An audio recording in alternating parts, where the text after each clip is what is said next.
Kasus kematian diplomat muda Kementerian Luar Negeri Arya Daru Pangayunan masih menjadi misteri. Sudah 2 pekan kasus bergulir, penyebab kematian diplomat muda di Indekos dengan wajah penolak ban belum juga terungkap. Polisi juga sudah 3 kali melakukan olah tempat kejadian perkara dalam kasus ini, namun penyelidikan belum tuntas sepenuhnya.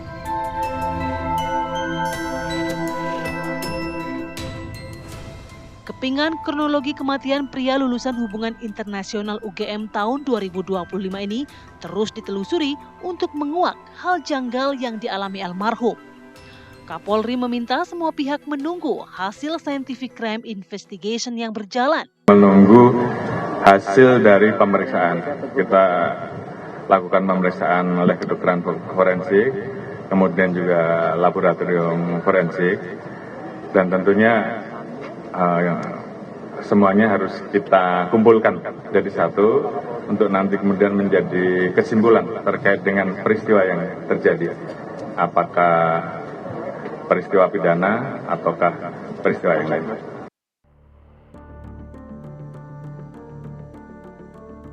Istri almarhum sampai sekarang tak bersuara sedikit pun.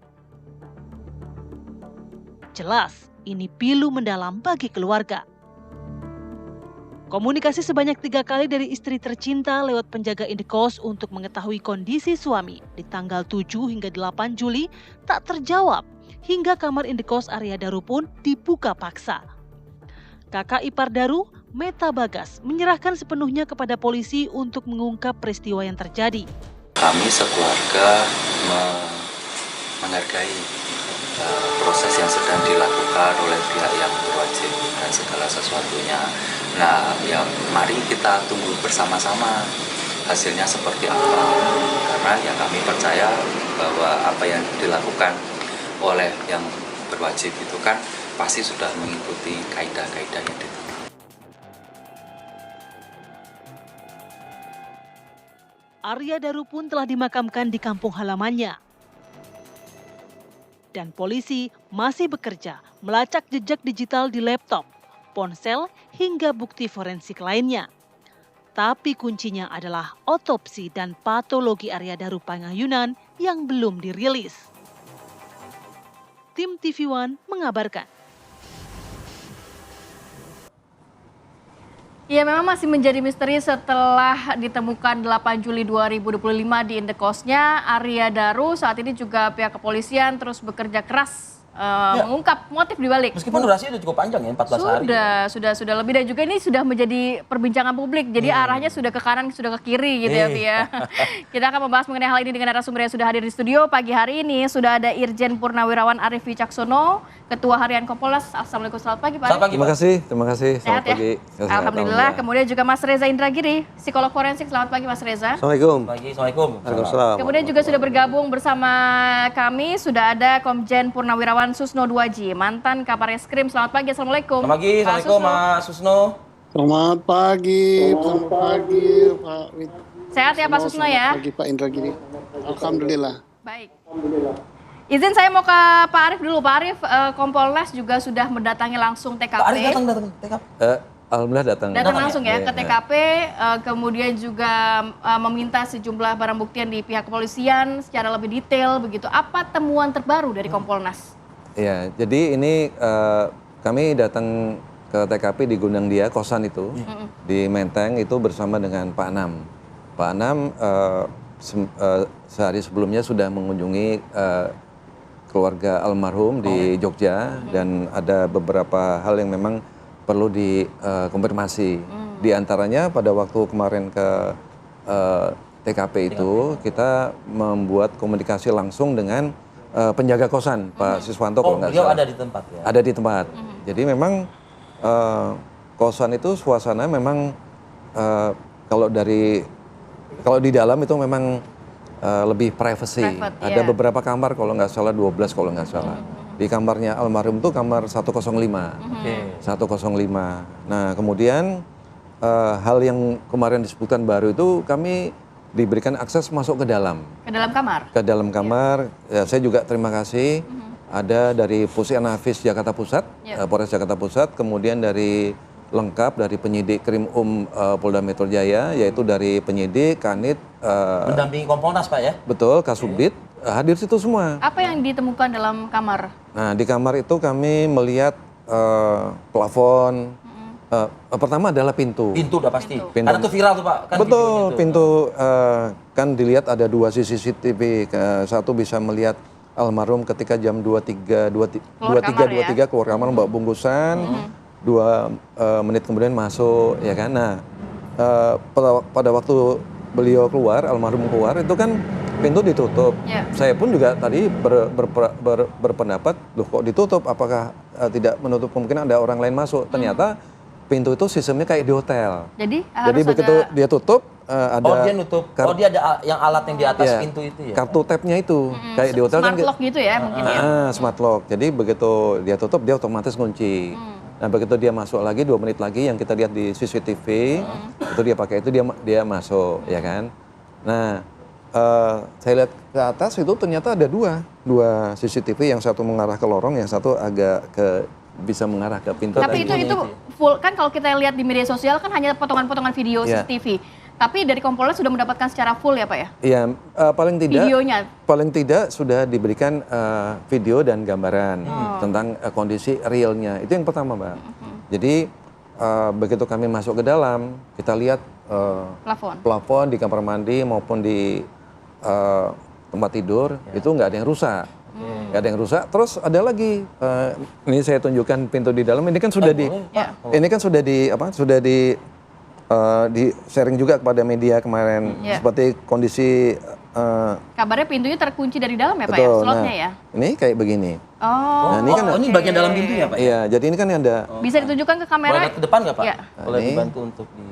Ini terlihat ya, terkunci di slot dari dalam ya Pak ya kondisinya Iya. ya. Nah itu di slot dari dalam. Nah seperti itu. Jadi double dia. Ditahan dulu Pak, ditahan dulu Pak. Oke. Jadi kunci yang di bawah sama kunci yang slot atas dua-duanya terkunci saat itu. Betul. Nah kalau yang di ini, yang di Di bawah? yang ini kan untuk tempat masuknya kartunya itu. Oh, jadi kalau dimasukin nanti listrik nyala Listrik gitu ya? nyala, dicabut listrik seperti mati. di hotel begitu ya. Jadi yang punya cuman yang Pemilik bersangkutan, yang tinggal di situ 105 sama ini, sama penjaganya. Sama penjaganya. Iya, sama penjaganya. Pak, saya mengkonfirmasi juga dari pemberitaan pasca Kompolnas kemarin ke TKP Pak. Katanya ada kresek yang mencurigakan Pak. Itu apa Pak? Plastik hitam. Nah betul, jadi 2323 itu memang ada notifikasi waktu di CCTV. Ya. 2323 yang bersangkutan keluar pakai baju hitam kalau nggak salah. Ya, Bawa bisa diputar mungkin gambar itu ya teman-teman. bawa tas kresek, itu dibuang ke depan. Memang Pak penjaga kosan bilang di depan kamar tuh kan ada disiapkan ember. Ya. Jadi Itu ember itu Tempat untuk sampah. untuk sampah. Loh kenapa nggak dibuang di depan? Nah itulah yang saya tanya. Di situ Pak Siswanto juga agak heran kenapa kok dibuang di luar situ. Nah, ya kan. Tapi ketika kami konfirmasi kepada penyidik yang hadir itu sudah disita sebagai barang bukti. Apa isinya? Ya di antaranya ada secara detail kami nanti biar penyidik yang jelaskan. Oke, tapi kalau dari Pak Arief sendiri cukup agak aneh nggak? Dengan barang Ada kejanggalan ada nggak? kejanggalan nggak isi kresek itu Pak? Ya, Kalau kita bicara kresek dibuang berarti bayangan saya sampah kan? ya memang betul sih ada kan disebutkan juga oleh penjaga kosan itu kan orangnya kan diem. Diam ya. Jarang bertegur sapa. Sempat waktu malam datang itu sekitar jam 22 lebih itu, ya dia kan sempat ngambil GoFood, makan di kamar. bukan di kamar, di situ ada ruang untuk makan. Oh, oke. Sendiri ya waktu itu ya? Ya, nah terus saya lihat ada beberapa barang yang bekas-bekas sampah itu sama itu, yang bil kalau kita belanja di struknya.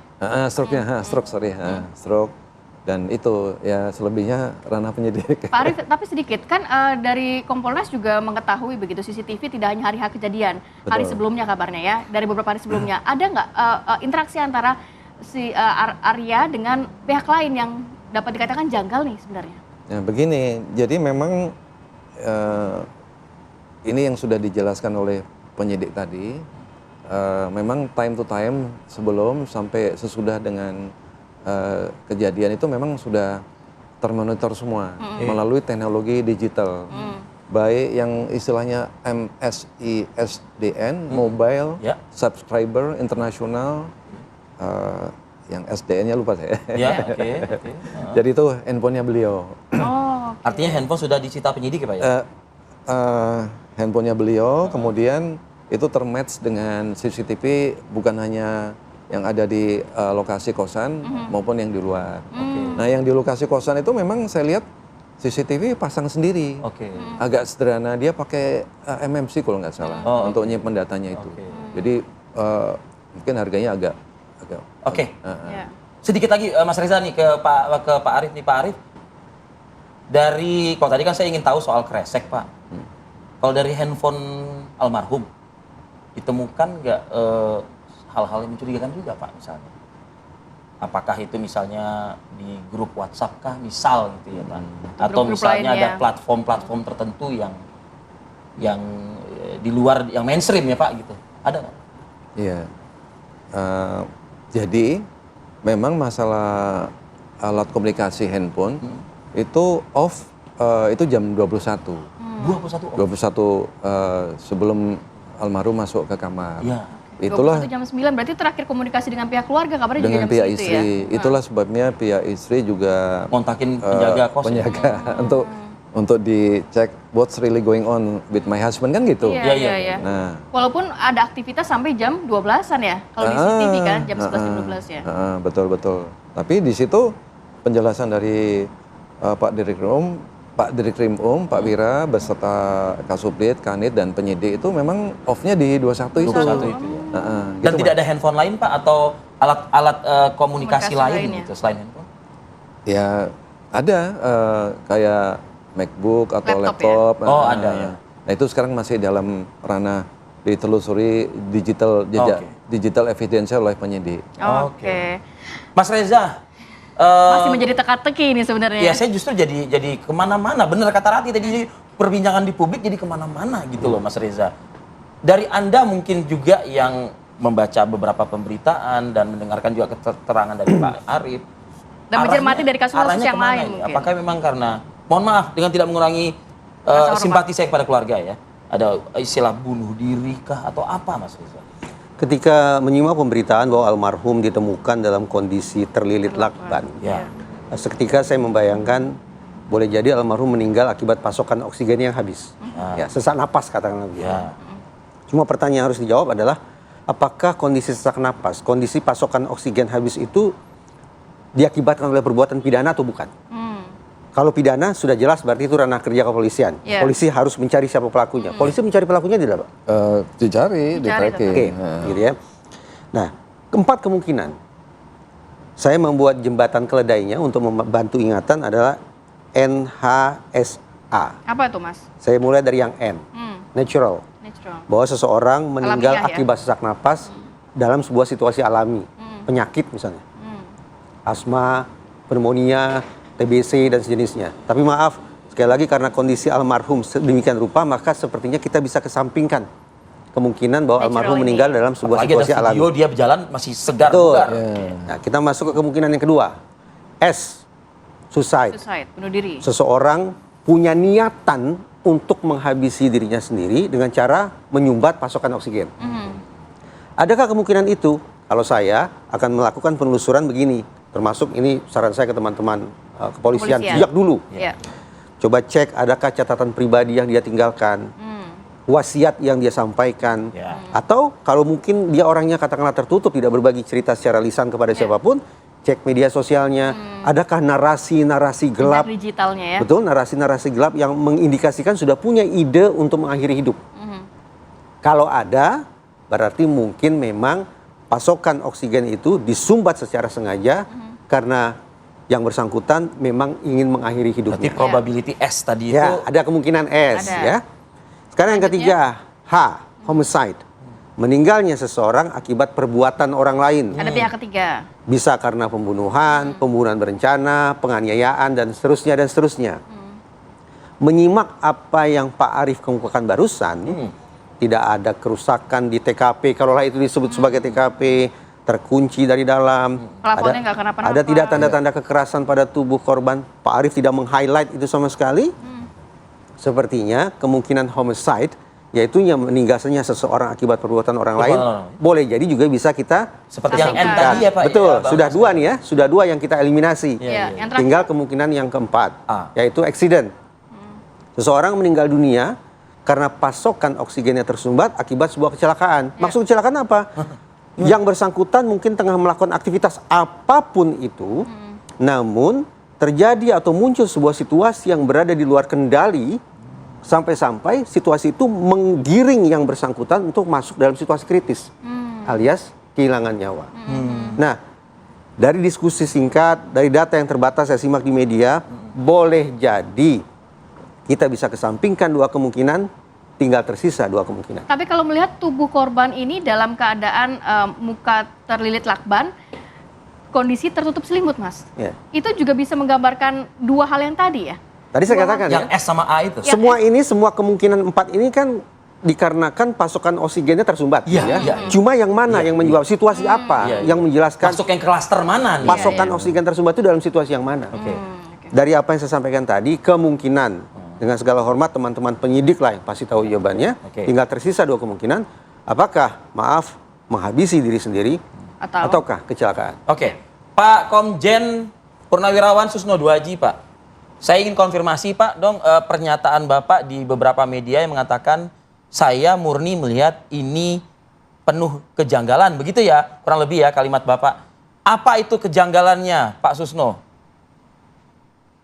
Oke, seorang penyidik atau penyelidik senior begitu melihat kejadian ini langsung dia janggal ya datang ke TKP. Janggalnya apa? Muka dililit oleh lakban. Nah, karena kejanggalan itulah maka kita penyidik atau penyelidik bisa mengungkap perkara ini. Orang meninggal ini ada dua kemungkinan. Satu terkait meninggal normal, wajar. Wajar itu apa? Yaitu umur, ya meninggal sakit, ya meninggal juga. Yang kedua tidak wajar. Tidak wajar itu penggolongannya satu dibunuh, dua bunuh diri, tiga kecelakaan. Oke lah, yang pertama kita sampingkan. Dia bukan karena tua, bukan karena sakit. Nah tinggal dibunuh, bunuh diri, kecelakaan. Nah, untuk mengungkap ini, gimana cara jawabnya? Bukan polisi yang jawabnya, TKP, tempat kejadian perkara, alat bukti lah yang akan bicara. Nah, perkara ini sudah on the track. Polri mencari alat bukti apa yang diutamakan? Pak Kapolri sudah bicara, penyidik sudah bicara, yaitu alat bukti saintifik. Apa itu alat bukti saintifik? Tadi Pak Arief sudah katakan, dari CCTV, dari laptop, kemudian dari HP, dari sidik jari, kemudian ditambah lagi satu lagi yang tak terbantahkan yang belum keluar saya kira saat ini adalah hasil otopsi yang akan mengeluarkan visum dalam. Kalau visum luar juga akan keluar ya. Tapi dari visum dalam itu akan keluar, akan terjawab penyebab kematian oleh para ahli karena dalam otopsi itu ada beberapa ahli ya. Ahli toksikologi, ahli obat dan sebagainya. Apakah korban ini overdosis obat? Apakah korban ini kemasukan racun? Apakah korban ini sebagaimana dikatakan Pak Reza tadi kekurangan oksigen? Nah, sehingga nanti penyidikan mengerucut dia. Mengerucutnya adalah kekurangan oksigen itu akibat orang lain atau akibat dilakukan sendiri oleh korban. Korban melakukan sendiri untuk apa? Ya tadi Pak Riza sudah katakan, memang sengaja untuk meniadakan pasokan oksigen atau karena eksiden. Bukan untuk bunuh diri, tapi akhirnya terjadi hal seperti ini. Nah, saya yakin kemampuan level Polda, apalagi Polda Metro, dengan tingkat penyidikan yang sudah diawasi oleh Kompolnas, ini terungkap. Mengapa? Kasus ini relatif mudah dibandingkan kasus yang ditemukan yang lain. Misalnya ada jenazah dalam karung tanpa kepala, tubuhnya terpotong-potong, itu harus mengidentifikasi korban dulu. Ini korban sudah jelas, alat bukti saintifik sudah gampang dicari. Nah, termasuk jangan dianggap sepele juga apa? sampah yang dibuang itu nanti juga akan bicara karena dia akan menjawab apakah di situ ada nota pembelian daripada lakban dan sebagainya, apakah di situ ada sisa makanan, apa sisa makanan beracun dan sebagainya. Dan penyidik sudah tepat dalam hal ini Polda Metro tidak terlalu banyak mengobral cerita. Kenapa? Karena nanti akan terjadi simpang siur. Ya insya Allah ini terungkap, kita doakan ya. Ya amin, sama juga publik juga mungkin ingin juga ini ada titik terang gitu Pak Arief ya. Sebagaimana tadi juga Mas Reza yang kabarnya juga sering juga berkomunikasi dengan Pak Arief. Mudah-mudahan bisa segera terungkap. Kita lanjutkan diskusi kita, dialog kita Pak Sugeng, Mas Reza dan juga Pak Arief. Usai jeda kami akan kembali saat lagi.